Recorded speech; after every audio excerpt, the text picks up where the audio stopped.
મહત્વના સમાચાર પર નજર કરીએ તો અમદાવાદના માંડલ નગરમાં 12 ઇંચથી વધુ વરસાદ બાદ સર્જાયેલી જળબંબાકાર સ્થિતિની અસર એપીએમસી સુધી પહોંચી છે। 4 દિવસ બાદ પણ માર્કેટ યાર્ડમાં ધંધા રોજગાર અને હરાજીની પ્રક્રિયા શરૂ થઈ શકી નથી। અનેક દુકાનો અને એપીએમસી કેમ્પસમાં પાણી ભરાઈ જતા જીરું, ઘઉં, ચણા, અજમો સહિતનો માલ પલળી ગયો છે। છેલ્લા 2 દિવસથી વેપારીઓ બચેલો માલ સુરક્ષિત સ્થળે ખસેડવા અને ભીનો માલ સૂકવવાની કામગીરીમાં વ્યસ્ત છે। વેપારીઓએ ભારે આર્થિક નુકસાનની આશંકા વ્યક્ત કરી સરકાર પાસે તાત્કાલિક સહાયની માંગ કરી છે।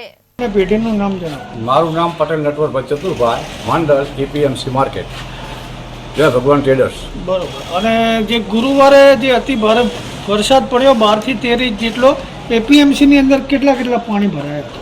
અમારા 2 થી 3 ફૂટ પાણી શેડમાં। બરોબર। એપીએમ તમારી દુકાનોમાં શું સ્થિતિ હતી એ વખતે? એ વખતે બારદાન બધા પલળી ગયા હતા, માલ બધો પલળી ગયો, જીરું, અજમો અને સુવા બરોબર। પાણી ડૂબમાં આવી ગયું। દુકાનોની અંદર પાણી હતા ખરા? હા, દુકાનમાં પાણી હતા। બરોબર। અનાજમાં શું હતું? ઘઉં, બરોબર। બીજું? મઠ, બરોબર। બીજું? તુવેર।